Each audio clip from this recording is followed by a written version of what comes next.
Yes, Mayor. Secretary has forgot that he was the DILG secretary. He controls the police. He has the administrative control of everybody. Kaming city mayor, Philippine national, kami yung mga mayor, we only give the guidance to the police. We do not exercise control over the police. Kayo ang nagpipili ng mga tao. It is not us. We do not have control the PDEA. Let me finish. Hindi na tuloy na kasi Secretary. tulog si Mar. Nakalimutan siguro ni Mayor yung local government code na kung saan ang mayor po ang chief executive ng isang lugar. Nung ako po ay nanunungkulan sa DILG, ang halaga po na nakumpiska namin na droga sa buong Pilipinas was 7.5 billion pesos. All of these have arrests. May mga tao na nasa prisuhan ngayon na naaresto dyan sa mga drug busts na yan. Yes, Mayor Duterte. Just Yes, answer inaresto mo. Pero anong ginawa ninyo? This administration allowed shabu to be cooked inside the National Penitentiary. Is that your performance? Kaya nahuli nga di ba? Ikaw yung chief of police, pinaka-chief DILG, it's under you. Philippine National Hindi ba naman na- It's Philly's time. Wala. Alam mo, wala kang ginawa. And you are claiming credit which is not yours. Ang mahirap sa'yo, Mar, you are always a pretentious leader. Hindi totoo yan. Ang hirap sa iyo, Secretary ang hirap Maricel. sa dyaryo yan, totoong nahuli yung mga gumagawa ng droga sa loob ng prisuhan. And then, dyaryo yun, tabloid yun. You're a fraud. You're pretentious. Name calling, Pati edukasyon mo, sinangali mo yung Wharton, hindi ka pala taga-Wharton eh. malinaw na malinaw. Wharton mismo nagsabi, graduate ako dun sa kanila. Kung ayaw maniwala, yan ang brand ng Duterte Justice. Kung anong nasa isip niya, kahit hindi totoo, yan ang kanyang papaniwalaan at yan ang Yun ang- kanyang gagawin. We asked Wharton, and they said it would be inappropriate for Mr. Rojas to claim that he was a Wharton graduate Ang with wa- an MBA. Hindi, umattend yata siya ng seminar. Ang Wharton. Ayun. Eto naman si No, Vice no, no. President Binay. Sumama pa, sumausaw pa. Ang importante, ang Wharton mismo nagsabi, nag-graduate ako doon. Pero balik tayo sa totoo. No, Kung balik ka sa Wharton. excuse me, hindi ko gusto para sa Pilipinas yan. Yan ang problema. Kung hindi ka marunong pumatay ng tao at takot kang mamatay, yan ang problema. You cannot be a president. Hindi ako, Believe me. You cannot. Huwag na lang yan. Maghanap ka na lang ibang... hindi ako takot mamatay. Ako Then- mismo pumunta sa Yolanda, ako mismo pumunta sa Sambuang. Hindi mo lang alam. Kasi wala kang alam talaga. Ang problema yan. Ang ulo ang Look at this pinag-uusapan guy. dito. Just before Pagkapangulo he ang resigned, pinag-uusapan it's my dito, time. hindi pwede, It's my time. hindi pwede na It's my basta-basta. time. I just said, I was there in Yolanda day 2. This guy cannot handle stress. Ay, no. He's a weak leader. You were there. Imuronder na hindi malaman kung anong gawin. I said, you were there, you were lost like a zombie. I was there for I 2 said, weeks. Mar. Araw. Assuming, Secretary Rojas, na yung nahuli ninyo nasa Bilibid Prison, ano kaya ginagawa?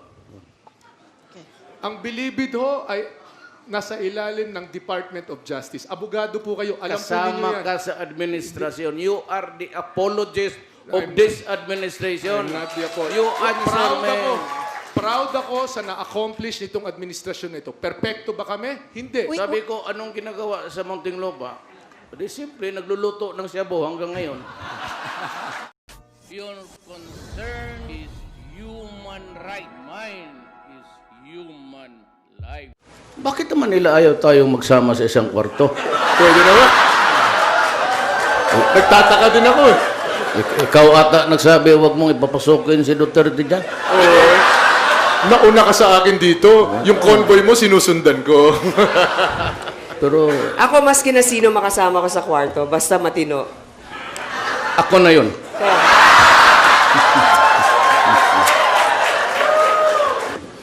Ano bang materials gusto niya dalhin? Mayor, sabihin mo yung prepared kang dalhin, ano nga? Sabi sa, the rules of the game is that you cannot. Ngayon, if you allow this guy to have his dossiers, I will order for the dictionary to come here. 3 hours. Masama pa naman ang tiyan ko. 3 beses na ako bumalik doon. Nandito pala si Senator Gringo rin. Hello. Ayan, Ray. Para mga ano ito ah. Senator. Maybe you'd acknowledge the presence of Governor Davide. Ay, Good afternoon, sir. sir. Good Vice evening. Governor Agnes Magpale, Yes, Ma'am. Vice. Congressman Luigi Quisumbing, Congressman Advincula, Mayor Tommy Osmeña, Attorney Mike Toledo. Mr. Lourdes De Vera. ayan, Secretary Ace Durano. Wala ako nakilala dito. Ito. Ikaw. Si Mike Toledo. Actually, I'm not, I apologize, but hindi ko talaga kayo nakita agad. Hindi, may ano na rin Senator ako. Pimentel, Coco over there. I do not have the good odds. Lasered ako. Ito. Tita Annabel, nandito rin. I wonder who you're cheering for. Secret ba? Secret. Mr. Nick Dow? Mukhang talo na ako dito sa butuhan. Hindi, ganito na lang. Yung hindi natawag dito ng dalawa, dito na kayo sa akin.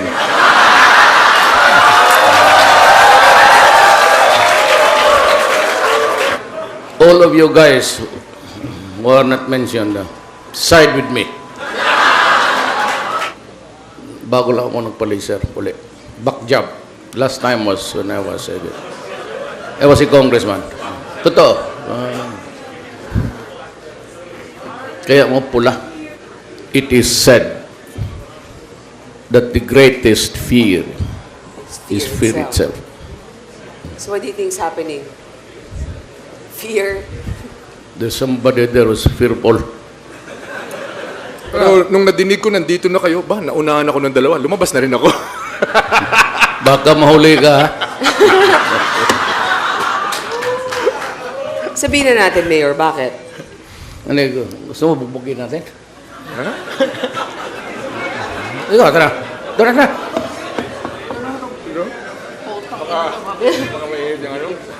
Pwede man lang mag-toilet break habang nag-aantay? Sige, okay. Excuse me. Sir, kayo? Toilet break? Pangatlong ihi mo na yan, Mar.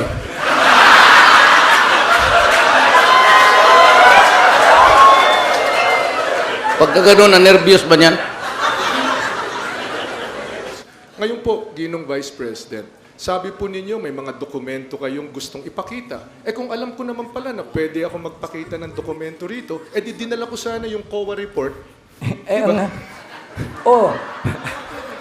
Natatakot ka atang ipakita ko yung dokumento na ikaw si Bitangkol, tinuturo ka rin. Wala akong takot. Meron din Wala COA akong takot report. sa kahit anong dokumento. With due respect, Mr. Vice President, you'd be adducing before the crowd documents. I understand that. The problem is, it is your document. And if you confront us with that document, we're at a loss whether it's authentic or not. Yan ang ano ko kaya. I am being now a lawyer. Okay. Pagka walang authenticity, Go ahead, please, Senator po. For one, Miss Lucci? ang document ko, Mr. VP, dokumento ko ito ng COA, ng AMLA, mga dokumento ko ito na public document na in that sense. ako, I believe you. No doubt about it. But it's a matter of principle because you're the one who has the notes. The three of us has none. Pero ako, you want to go, go. Kailangan mo itong freedom of information. Ito ho ang sagot sa graft and corruption eh. Transparency. Wag na ho natin dati yung mga debate pa o FOI, freedom of information, sa executive department, i-implement ko po yan. Senator po, gusto niyo po ba So munang gusto po sagutin ba ang ninyo reaction na yan? mag-sign kayo ng bank waiver sa inyong mga accounts? Aba, Ako nga ho, ito nga, isa sa dokumento kong dala-dala dito. Pinirmahan ko na ho ito. Yayakagin ko kayong tatlo, na pirmahan natin ho. Waiver ho, yung AMLA na tayo ho imbestigahin. Tama. Para makita ho yung mga lifestyle at saka yung executive performance natin. Mayor Duterte. We signed a waiver we waive our rights so that anybody can, I said, look into bank accounts. Kayo rin po. If I were the president, day one, I will ask everybody to cooperate. And I just, nandyan na yung waiver mo, Vice President. Nandyan na yung waiver mo. Oo. Natatakot Nandito na. ka na. Yun na nga, kaya gusto may dokumento ipipresente. Nakakatakot na ka, pipirmahan ko dyan sa harap mo. But after all, Mayor Duterte, You give me the hinihingi man, I'll lang. sign it. Ilalabas ko lang. Saglit lang. Pinapahintulutan po ni if I may- Mayor Duterte na ipakita I'd like to be very, very brutally frank to the Vice President. Sir, marami kang kaso sa COA pati sa Ombudsman. Hindi, public knowledge naman yan. At ako naman ay sinasabi ng una na there's a technical malversation. Ang tanong ko, and if you can produce even, may I have extension? Yes. Yung extension, pirmahan namin yan, tapos kung may kaso ako, we will withdraw from the presidency, Derby. Maraming salamat po, Mayor Duterte. Kung sinabi mo, Dikong, mag-withdraw sa presidency. Kasi ang premise mo, yung may kasalanan, mag-withdraw. Hindi. May kaso. Wala pa tayong kasalanan. Hindi ako nagnakaw. Wala akong kwan. So, bakit ako mag-withdraw? Kung ikaw, sa konsyensya mo, may kasalanan ka, o di mag-withdraw ka. O hindi, kaya dahil malaki na ang gastos mo. Maraming Lagi mo sinasabi na ikaw ay tunay na Pilipino. O, to. Paano ka magiging tunay na Pilipino? Sumumpa ka na maging Amerikano at yung mag-a-abjure ka. Ikinahihiya mo ang pinanggalingan mo. Mahal, nandito ka nga nakatira sa bansa, pero nangulimbat ka naman ng pera. Kita mo, ikaw, sama-sama kayo sa conspiracy. Sama-sama saan?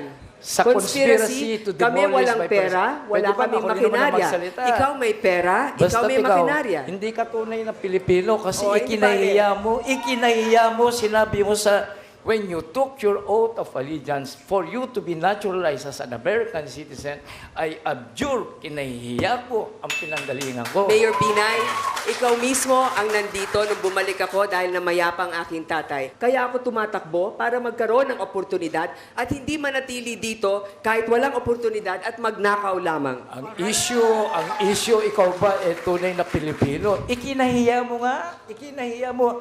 Ladies and gentlemen, yung oath of allegiance, nandun ang I abjure. And what is the meaning of abjure? Alam niyo, Ikinahiya ko ang lahat ng pinanggalingan ko. Ikinahiya ko yung Mayor, pagka-Pilipino ko. teka muna. Teka Bakit muna, sabihin mo ako sa muna akin, sasabihin. bakit si Ted Hindi, ako muna. Nanatili ka nga sa bayan natin, pero ikaw naman ay nangulimbat at nagnakaw. Madam Senator, kung magbintang ka, parang ako'y nahatulan na. Ikaw ba sinabi ko nangungulimbat? Hindi, Sinabi ko sabi lang mo naman. nagnakaw. Sinabi ko lang naman. Ititigil Ikaw lang ang muna. nagsabi. I hereby declare on oath that I absolutely and entirely renounce and abjure all allegiance and fidelity. Mawalang gas. Huwag na lang ninyo akong isali. Bigay mo na. Okay. Oh, enjoy ito. Mataas ang rating ninyo rito. Kay Mayor Duterte, nag-commit po ang Pilipinas sa United Nations na babawasan natin ang polusyon ng hanggang 70% by 2030.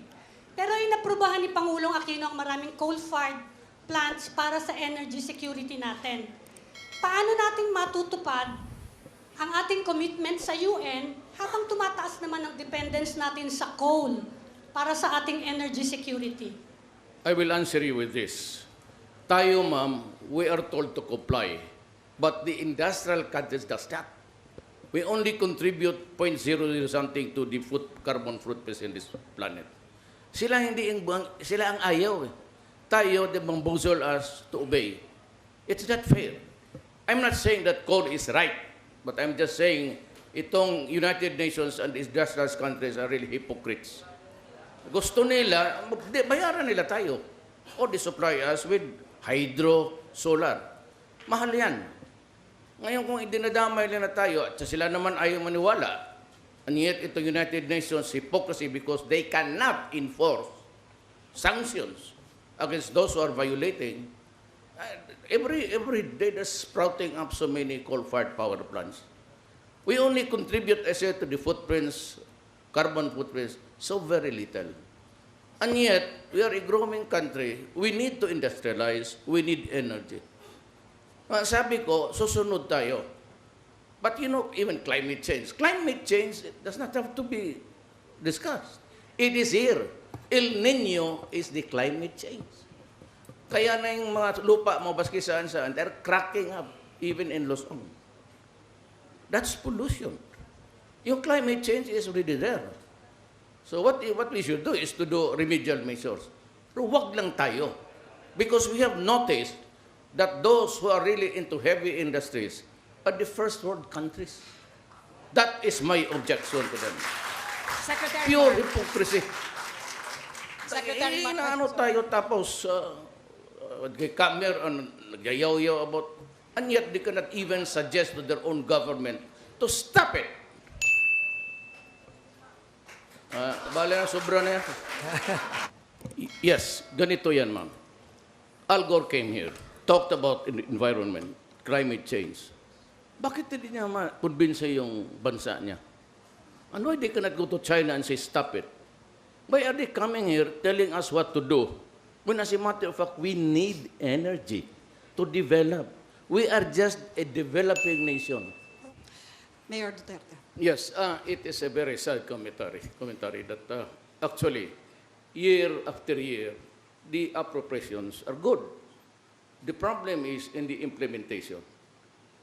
Because corruption estimated about 30% of the total budget for it goes to corruption. Kung walang corruption, straight implementation, there's really no problem in our country. We can survive and we can do it.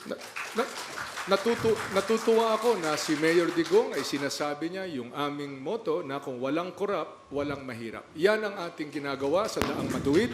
Sinimulan natin yan noong 2010. Hindi ko sinasabi na narating na natin ang perpekto. Hindi ko sinasabi na narating na natin ang paradiso. Pero malayo nang narating natin, marami ng mga tagas ang natsarhan natin. Marami na tayong nakasuhan at itutuloy natin yan kung magpatuloy ang Daang Matuwid. Yes, Mayor. I'd like to thank Secretary Rojas for using my sloganeering. Walang corrupt, walang mahirap. Alam niyo po, Senator po. yun nga, yun ang kanilang slogan. Pero nakakalungkot na hanggang slogan. Sapagkat bagamat marami na rin nagawa, yung freedom of information hindi pa rin napapasa. At ang napapansin ko, kung hindi ka kaalyado, may kaso ka. Kung ikaw ay kaalyado, may project ka. Parang hindi naman yata tama yun. Ang katotohanan, Lucy, Senadora, ay LP, non-LP, lahat kinakasuhan. Ang aking sariling gobernador, ang ating... Miss Lucci, doon na lang sa DOTC. Excuse me. Ang mga train natin... Oras ko po ito. Unang-una, oras ko po ito at mayroon tayong civility na pinag-uusapan. Okay. Una, LP, non-LP, lahat nakakasuhan. Natatanggal sa pwesto at makikita po niya yan. Yan ang record. Yan ang totoo. Hindi po yung katang-isip. Miss Lucci, Yes, ang mga kinakasuhan lang ng LP ay ang mga latak nilang miyembro. Pero yung mga miyembro nila na importante sa kanila, katulad ni Secretary June Abaya, na pumirma ng maintenance contract ng Sumitomo, ng APT Global, ay nandyan pa rin at hindi man lang kinasuhan ng ombudsman. Kaya para sa akin, kung hindi ka nila kailangan, kakasuhan ka nila. Pero kung importante ka sa kanila, wala kang kaso. Matanong ko kay Senadora, hiniring niya ito, nakita kuno niya ang mga ebidensya, sinasabi niya dapat kasuhan. Siya ba ay naghain ng kaso? Ako ay naghain ng rekomendasyon sa ombudsman. Ano ang pero nangyari importante ngayon? nito, hindi May ebidensya. pinakinggan. Pero may mga iba na naghain ng kaso, pero ang mahirap, hindi nakakakita ang nagbubulag-bulagan at hindi nakakarinig ang nagbibingi-bingihan. Ang sinasabi niyo po ngayon ay yung ombudsman ngayon ay kasabwat. Yan po bang sinasabi ninyo? Ang sinasabi ko ngayon ay merong yung sinasabi ninyong daang matuwid ay hindi natutupad sa lahat ng ahensya ng ating gobyerno. No. VP Binay, you have not spoken on any of the reactions from your fellow candidates. Ano pong masasabi niyo doon? Yun hong kailangan ho na talagang huwag nang kunan ng income tax. Yun hong mga 30,000 and below ang sweldo every month. Kasi marami pa hong dapat gastusan. Kung hindi nyo hindi nyo pagpapatuloy yung income tax, marami pa hong mapaharap na magagastusan yung ating mga mamamayan. Mayor Duterte, you were going to say something. I said, I am insisting on my statement. My declaration is that if there is no corruption, every year, yung appropriations tama-tama, it would bring good to the country. The problem is, I said, 30% of the total 100 million, the 30 niyan goes to corruption. Ms. Lucci, That is the sad reality of this country. alam mo Ang sa hindi... tingin Okay, go ahead. meron Senator kasing proposal na dapat ilipat na yung bilibid sa Nueva Ecija. Sa tingin ko, magdagdag na tayo doon ng mga kwarto para sa mga nangungulimbat ng pera ng mga nasa gobyerno ngayon. Kasi yan talagang problema natin. Hanggang ngayon, nandyan pa rin ang corruption at sila ay nasa pwesto. Dapat makulong, masintensyahan. Eto, Ms. Lucci. International na. Hindi tayo.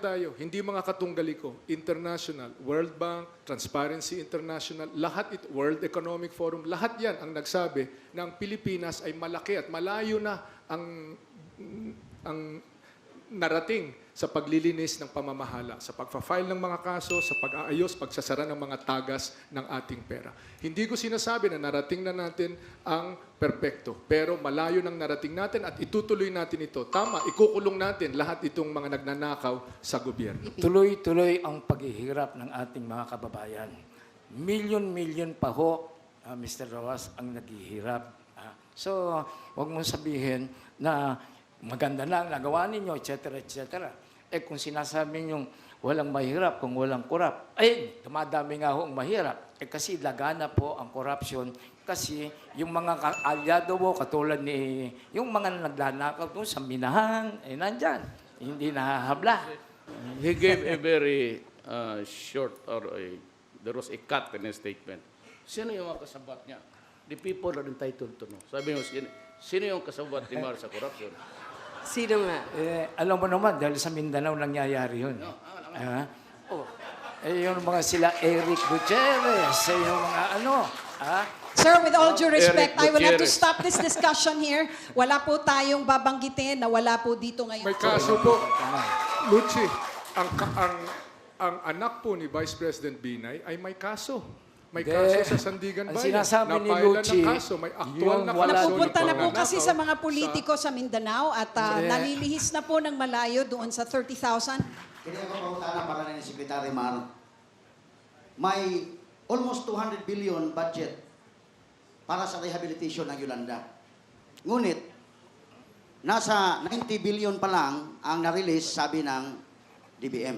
90 billion. 33. Kaya may marami pang mga biktima dito sa Visayas kasama ng Cebu na hanggang ngayon ay naghintay pa ng tulong galing sa pamahalaan. Bakit po ang private sector ay ang call po nila ay voluntary lang pero mas nangunguna sa pagtulong as compared to the government na may mandate to serve its people? Sa ngayon, as of end 2015, aking pagkaalala ay humigit kumulang 90 billion ang na-release na tulong para sa Yolanda Rehabilitation. Diyan sa 90 billion na yan, 4 na billion ang dumaan sa DILG. Yang 4 na billion na yan ay dinownload to the last centimo to provinces, cities, municipalities, and barangays. You were going to react. Oh, Mayor Duterte. Yes, ma'am. I disagree. The COA says of the total money, 33% have been completed. 33.7 nandyan, on deck ang pera, about to be started yung project. Then 37, wala pa. Secretary. That's the figures of COA. Baka That's the iba figure. ang tinutukoy ni Mayor Duterte dahil doon po, the same COA says na doon sa dumaan sa DILG, mahigit 90% na po ang natapos. Nakatayo po yan, may listahan po yan, may mga lugar po yan, may mga inauguration yan, lahat po yan ay nagawa. Yung perang dumaan sa DILG na humigit kumulang ay 4 na bilyong piso. Well, I'm sorry. Meron pa bang I mga think ibang you're right. projects? Meron pa bang ibang mga projects na hindi natatapos? Maaari sa agrikultura, sa housing, sa iba pa. Pero yung sa pera na dumaan sa DILG na sinasakupan ng aking kapangyarihan noong panahong yon, ay yan po ang record. Ako muna. Go ahead, Mayor Duterte. I would like to apologize. You were talking about the billions that were downloaded sa DILG. That's correct. I'm talking about the whole of the money. I'm sorry, I got lost along the way. VP, yes. please. Mr. Ross, kung totoong yung pera na ibinadget, ginastos na ninyo, bakit hanggang ngayon hindi ka pa nakapag-liquidate doon sa 7 billion pesos na napunta sa opisina mo? Ang liquidation po ay nasa sa COA na. Tapos na po yun. Ang binabasa po ninyo ay 2014. As of 2016 na po tayo. Nangyari lahat ito, yung paggawa nito lahat, 2015. Yun po ang nangyari. Iba yata ang sagot mo, Mr. Rojas. Hindi po. Kasi ang pinalabas mo sa dyaryo, hindi pa namin ito nililiquidate kasi hindi pa tapos Hindi. ang project. Yung Ano 7% mo? doon sa Vice President, kung gusto mo lang nasiraan ako or magtapong ka ng putik, at least gamitin mo current data. ang, alam mo, Mr. Rojas, ang statistics po laging hindi totoo eh. Kung Hindi, ano-ano yan mga ang katotohanan, binibintang mo, may sinasabi mo sa amin doon sa Makati. Yan po ang 2015 na katotohanan. Ang binabasa po ninyo ay 2014. Sabihin niyo sa staff ninyo na maging up-to-date sa kanilang pag-aaral. Hindi. Sagutin mo lang yung COA. Yun na lang. Paano nyo tutuldakan ang krimen sa buong bansa sa loob lang ng 6 na buwan kung sa Davao City, where you have been mayor for 2 decades already, may problema pa rin pala sa krimen? Alam mo, yung report na yun was just really a bit malicious. Ano mo, sinasabi mo doon ng naninigarilyo eh. Those are violations of law, penal sanctions. Yun lang naman. But I'd like to say something. Sabi nga ni Mar, pupunta ka ng Davao, may makita ka ng Cebu. You know, this is a very porous country. And we are not a fascistic nation. We do not confront people in public. Kaya sinabi niya may Cebu sa Davao, pati sabi ko sa Maynila. So 1 week after, there was a raid. Dito sa Davao, pati dito sa Maynila. Look what happened. Yung doon sa Malabon, nakita, hinuli, buhay. Yung akon sa Davao nahuli, patay, 4. I said, I wipe out, I'm still wiping out. Ako, sabi mo, how can I do it in 3 to 6 months? Well, ibahin mo ako sa iba. Gagawin ko yung anong ginawa ko sa Davao. If I say, do not come here, do not come here. If I say, leave Davao, you leave Davao. If you do not do that, you're dead. Meron lang naman ang istorya dyan. Marami pa tayong drama. And if I am into the presidency, look, if I am president for 2 months, and nobody would believe me, nobody would follow me, even if you give me 10 years, I cannot really hack it. Ngayon, hintayin mo ako. Kung ako mo-presidente, 3 to 6 months. Sinabi ko sa inyo, I'll do it. I will do it, just like what I did to Davao. Panoorin mo ang Davao, panoorin mo ang buong Pilipinas, and you will see. Kung may sali yung statistic, pati yung panigarilyo. Urinating in public, you get arrested. It goes into the statistics. Magpunta ka muna ng Davao, tanungin mo mga tao. Naalala ko nung DILG ako, sumulat ako sa kay Mayor Digong para sabihin na halos sa 4 na po ata. Hindi ko masiguro yung bilang ng barangay. I think it's either 30 or 40 barangays were deemed by the PDEA to be drug-infested. Magmula noon hanggang sa ngayon, ay nandiyan pa rin yung mga barangay na yan, drug-infested pa rin.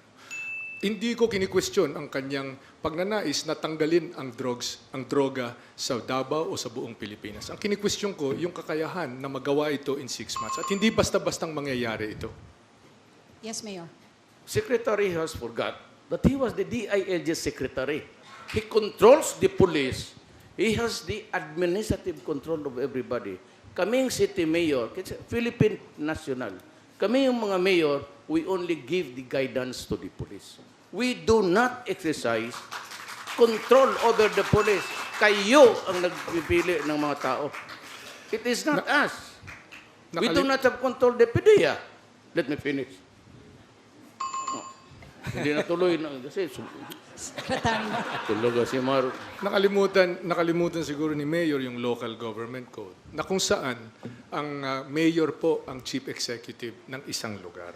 Nung ako po ay nanunungkulan sa DILG, ang halaga po na nakumpiska namin na droga sa buong Pilipinas was 7.5 billion pesos. Tama na ba ito? Hindi pa. Kontento na ba tayo? Hindi pa. Pero yan ang aming actual na accomplishment. 7.5 billion pesos of confiscations and arrests. All of these have arrests. May mga tao na nasa prisuhan ngayon na naaresto dyan sa mga drug busts na yan. Yes, Mayor Duterte. Just Yes, answer. inaresto mo. Pero ang ginawa ninyo, this administration allowed shabu to be cooked inside the National Penitentiary.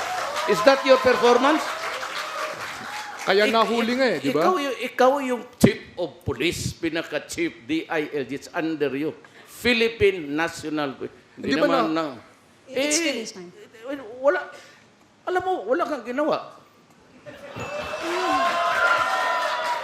And you are claiming credit which is not yours. Ang mahirap sa iyo, Mar, you are always a pretentious leader.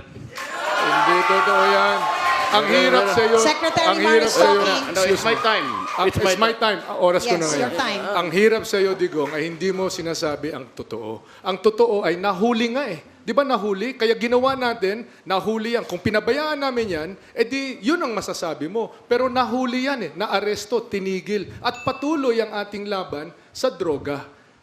Hindi yan pagiging pretentious. Nangyari yan. Nasa dyaryo yan. Totoong nahuli yung mga gumagawa ng droga sa loob ng prisuhan. Hindi, dyaryo yun, tabloid yun. Alam mo, is this there for the people to see? This is a republic. This is nationwide. Kaya alam nila how hard it is really to work for government. You're a fraud. You're pretentious. Name calling. Pati edukasyon mo, sinangali mo yung Wharton, hindi ka pala taga-Wharton eh. Let's stay on the subject. Hindi ko problema na hindi maunawaan ni Mayor Duterte kung ano ibig sabihin ng pag-graduate sa Wharton. Hindi ko na malinaw. Wharton mismo nagsabi, graduate ako dun sa kanila. Kung ayaw maniwala, yan ang brand ng Duterte Justice. Kung anong nasa isip niya, kahit hindi totoo, yan ang kanyang papaniwalaan at yan ang kanyang gagawin.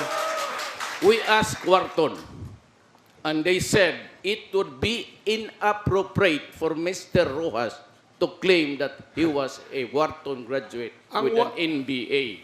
Hindi, umattend yata siya ng seminar. Ang Wharton. Ayun. Eto naman si No, Vice no, no. President Binay. Sumama pa, sumausaw pa. Ang importante,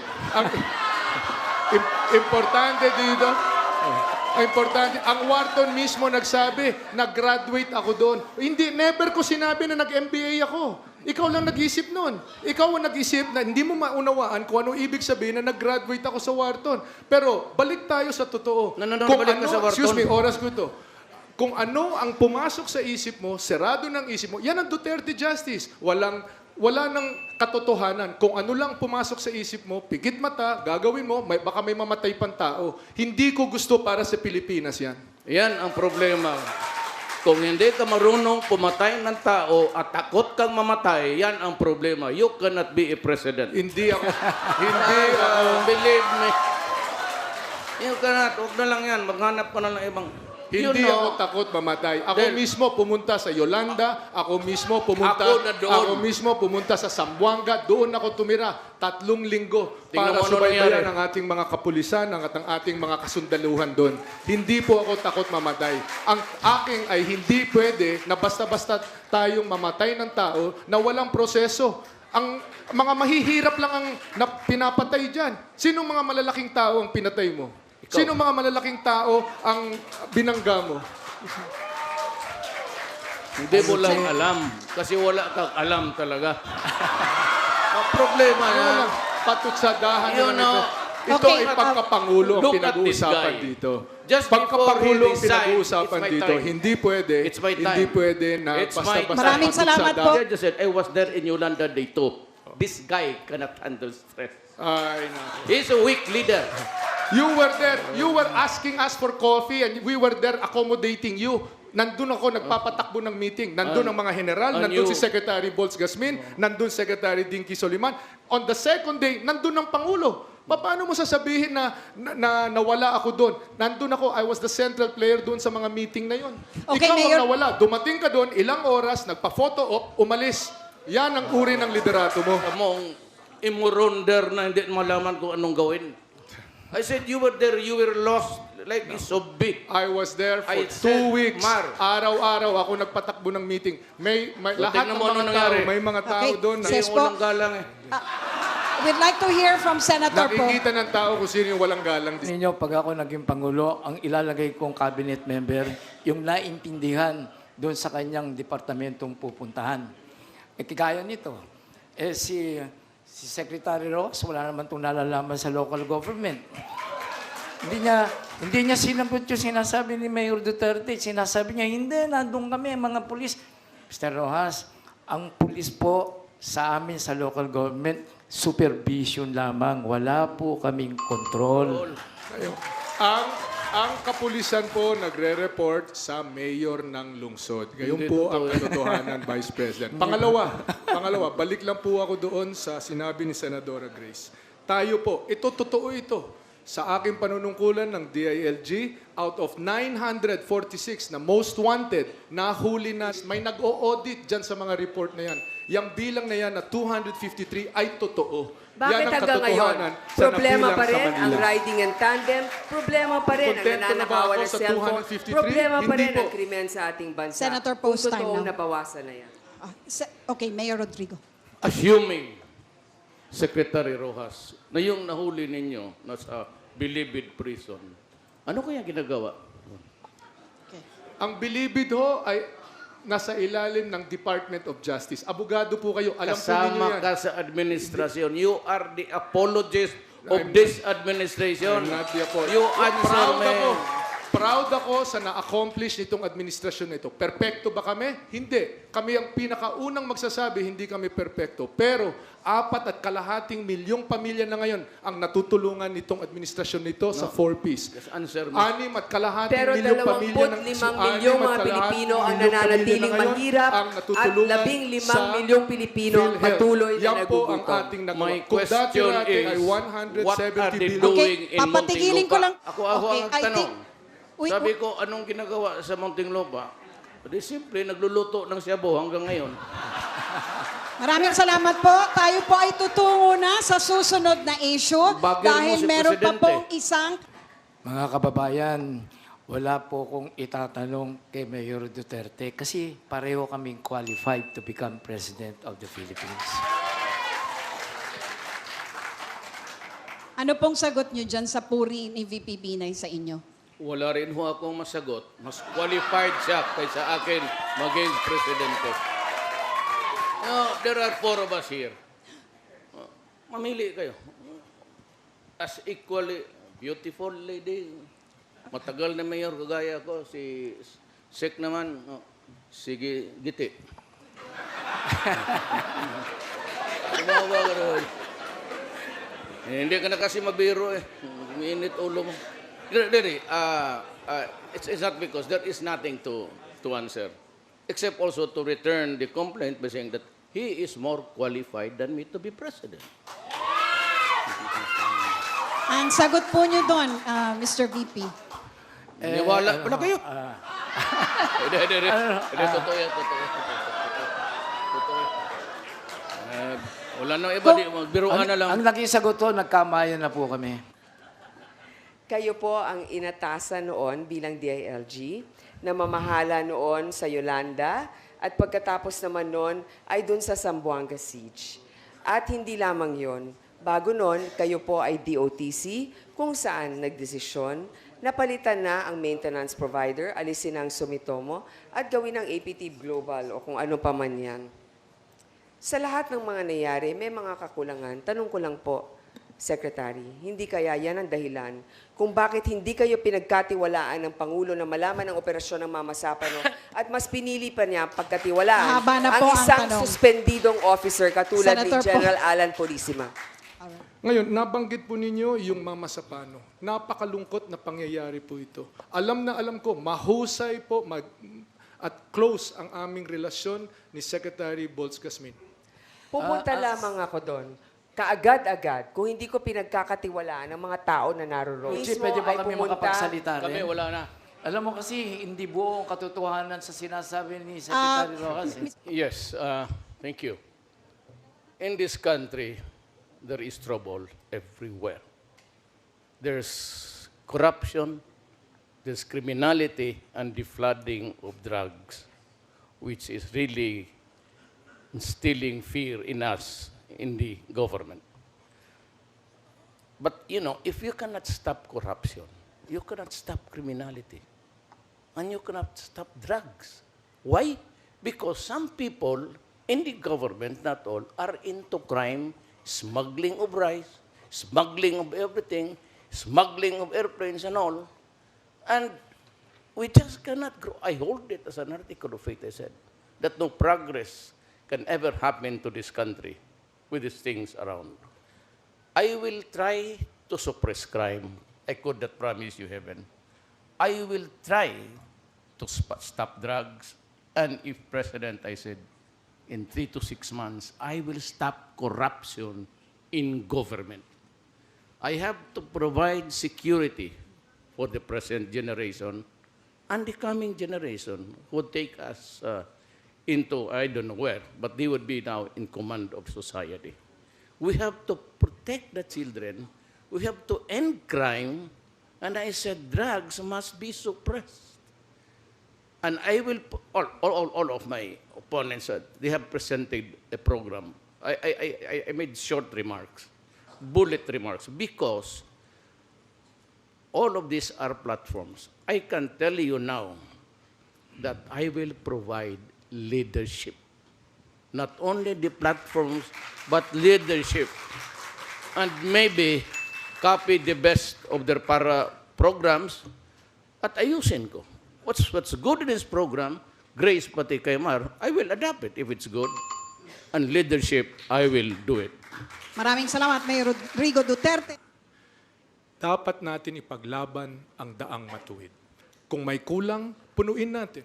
Kung may mali, itama natin. Para dito sa ating bansa, tuluyan na makapamuhay tayo kung saan nagtatagumpay ang disente. Iniimbita ko po kayo, ibalik natin ang Pilipinas sa mga disenteng tao.